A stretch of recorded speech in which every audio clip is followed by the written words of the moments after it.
à Tahiti. Aujourd'hui, nouvelle médaille à rajouter dans le panier Paoré de la Polynésie grâce à des judokas de talent. Vous voulez voir ce qui s'est passé sur le tatami? On démarre avec les hommes. Regardez derrière moi. Résumé, c'est parti. Après leur victoire contre les Samoa, les judokas tahitiens affrontent la Nouvelle-Calédonie. Difficile de mettre à terre les hommes de Teva Guriu, champion de France. Gaston Lafont de Tefana a du mal. Son adversaire très rapide enchaîne les mises à terre. Les 4 autres candidats tahitiens s'inclinent, eux aussi. Même le coach, ici à l'image, ne réussira pas à marquer un seul point pour son équipe. L'équipe de Calédonie était très forte. Ils ont raflé 6 médailles d'or hier en individuel, dont 5 finales 100% calédoniennes. On se les prend, donc voilà, c'est le retour d'hier en fait simplement. Et je pense qu'on aurait pu passer sur le 73 où si Gaston arrive à faire la différence, mais l'autre était vraiment fort en face. Et bon, les coachs ont remis le Kim pour essayer de renforcer l'équipe, mais on se rend compte que les jeunes qui poussent en Calédonie sont vraiment forts. Ils ont faim et ça s'est vu sur le tapis. Les judokas tahitiennes affrontent elles les Samoanes après s'être inclinées face aux Calédoniennes. Laetitia Wilmé est la première à monter sur le tatami dans la catégorie des moins 57 kg. Elle est sans pitié. Dans l'équipe aussi, Rauhiti Vernodan, la première polynésienne à avoir intégré l'INSEP, rajoute une nouvelle médaille à son palmarès.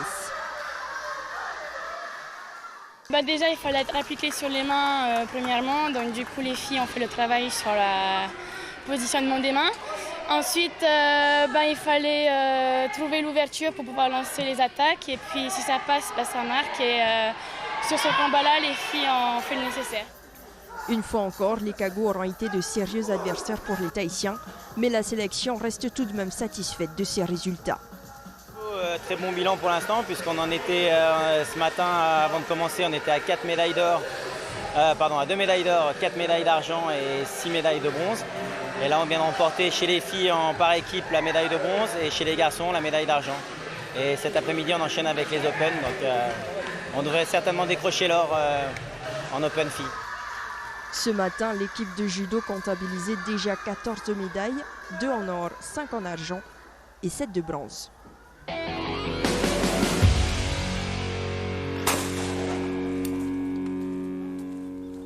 En Baltrap, c'était une journée quasi parfaite pour les tireurs tahitiens. En single rise par équipe, Tuanoa Degage, Moeava Bombridge et Pascal Bretz finissent sur la plus haute marche du podium grâce à un score de 298 sur 300. À noter également la belle médaille d'argent de Tuanoa Degage en individuel. Demain, place au single barrel, c'est-à-dire au Baltrap à une cartouche.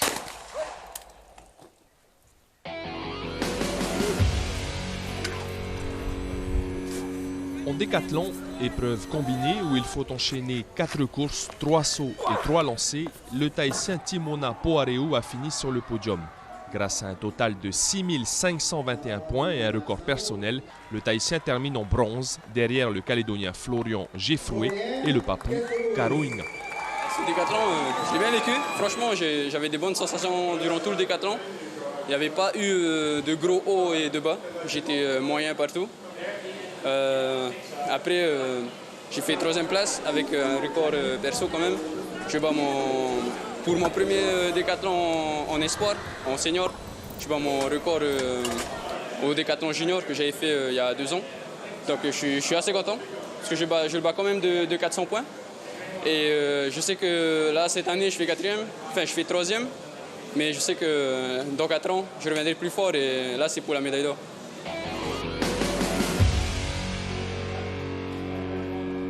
Sur l'île voisine de Savaii, où ont lieu les combats de boxe, 2 combats avec des têtes d'affiche tahitiennes ont eu lieu en fin de matinée. Chez les moins de 75 kg, Hayar Imei a affronté Junior Tanoa des Samoa américains. Après un premier round équilibré, c'est dans les 2 reprises suivantes que le Tahitien fait la différence. Il gagne ce combat au point et se qualifie pour les demi-finales, où il affrontera un boxeur calédonien.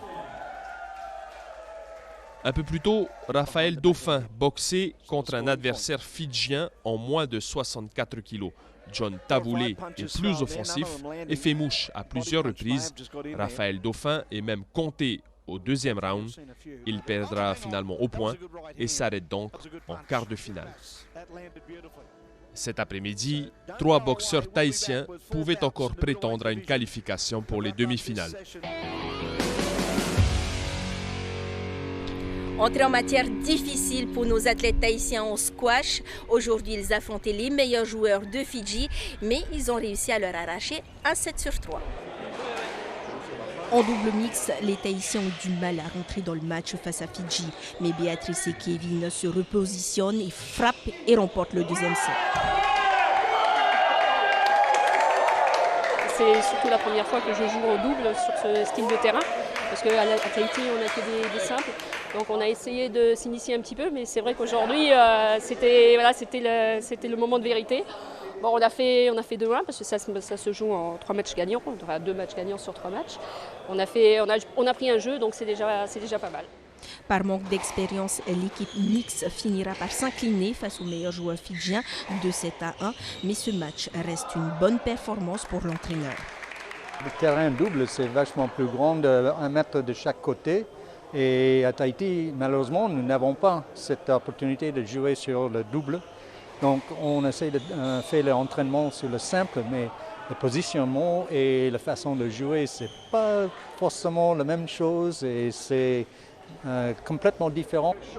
En double homme, Philippe Plancher et Nicolas Stuffaut s'imposent face à Norfolk et gagnent de 7-1.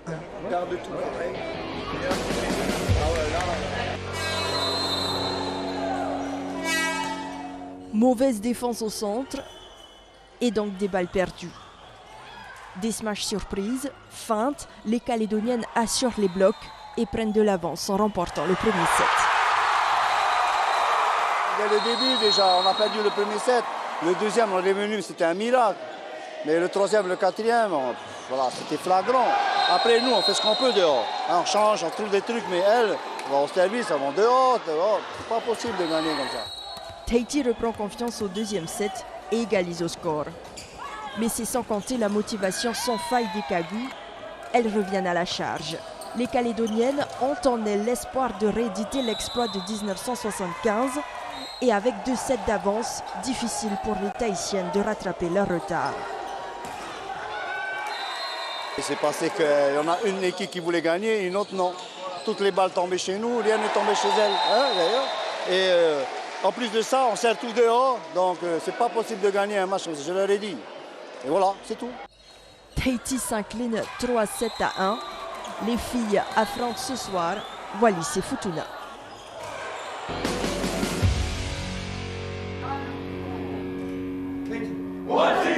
24 ans que le basket polynésien attendait ça. La dernière fois que Tahiti s'était qualifié pour une finale des Jeux du Pacifique chez les hommes, c'était en 95 à Papeete. Pourtant, ce n'était pas gagné d'avance. Contre Fidji, pour le premier match, les coéquipiers d'Arimarau Meul avaient perdu de 14 points. Pire, 2 jours après, avec une défaite de 42 points contre la Papouasie-Nouvelle-Guinée. Mais après cette mauvaise entrée en matière, Tahiti a complètement changé de visage. Depuis 2 mois, on avait 2 plans. C'est de finir premier ou troisième. Pas deuxième. Si en perdant le premier match, la deuxième option s'ouvrait et de finir troisième. Donc il ne fallait pas qu'on gagne contre Papou, mais il fallait qu'on gagne contre Salomon. Pour éviter justement de retrouver Guam en demi-finale.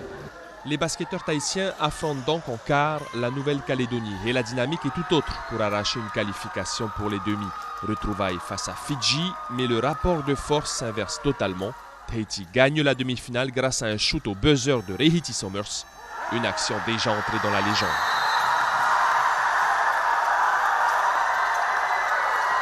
Ce qui a pêché chez nous depuis le début du tournoi, ça a été au niveau de la défense. Là, ça fait 2-3 matchs qu'on s'est mis à défendre, donc du coup, ça a engendré forcément une meilleure attaque. Et aujourd'hui, cette attaque-là nous a permis de décrocher la victoire sur la finale. On n'a pas gagné sur la chute, on a gagné tout le long du match. Merci à tous nos gars qui ont fourni un sacré boulot en défense. En attaque, ça s'est enfilé, puis voilà. Aujourd'hui, on est en finale, super.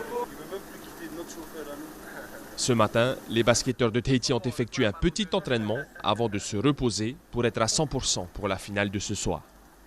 C'est la fin de cette page, merci de l'avoir suivi. Ne ratez pas, juste après la finale en basket des hommes Tahiti-Guam, et c'est à 20h25 sur la première.